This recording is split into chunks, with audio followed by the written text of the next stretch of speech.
Hello everyone and welcome to the course of IoT in 5G by Telcom Technologies. So in this course we will discuss about Internet of Things in 5th generation. So with the rise of the cloud, along with there is a rapid increase in traffic and we can have more sophisticated cellular core networks. So we can have three different types of clouds, like we can have data centers, IP, backbone IP networks, cellular core networks. So these are responsible for computation, storage, communication and network management. Computation, storage, communication and network management are the main task. So the function of these types of clouds are basically in a descending from data centers, IP networks and cellular core networks. They are near the end users. So whenever the clouds are near the end users, we can give the term as a fog.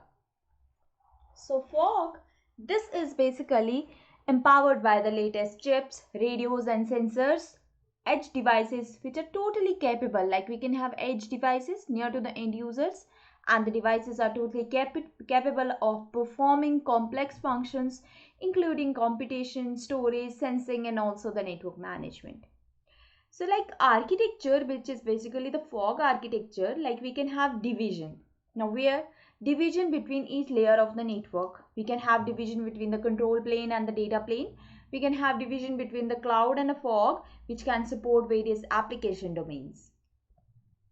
So fog architecture, it basically refers to an architecture which is responsible for computing, storage, control and communication network. And this architecture can support a variety of applications. So it is fog architecture, basically an architecture for cloud of things. We can refer as C2T. It uses one or more end user clients and near user edge devices so that it can carry out huge amount of storage, communication control, configuration, measurement and management. So it can use the fog architecture which includes the 5G, home, personal networking, artificial intelligence and Internet of Things. So fog can refers to an architecture for computing, storage, control and communication, and it can support a variety of applications as we had discussed. So basically for fog we can have three dimensions. Now what are the three dimensions? Very first, that it carry out a substantial amount of storage at or near the end user. It means that rather than store in a larger scale data center, we can store near to the end user. Another one, as carry out a substantial amount of communication at or near the end user. Communication, like rather than through the backbone network, it can provide to the near to the end user.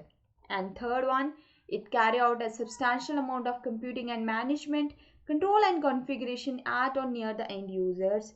That means we are not going to rather than control primarily by the gateways as those in the LT core network. It can to the end user. All of these dimensions are possible because of fog. So fog, basically we can have networking, computing, storage and control. So basically we can have fog computing architecture, fog networking architecture, storage architecture and control architecture. Because networking, computing, storage and control are the major domains of the fog. So we can have architecture for networking, computing, storage and control. So as we can have, there is a division. So we can have data plane of a fog network. We can have control plane of the fog network. It supports various 5G application, IoT applications and big data application. This is basically what fog is. So in this class, very first class, we have discussed about the fog. Thank you so much.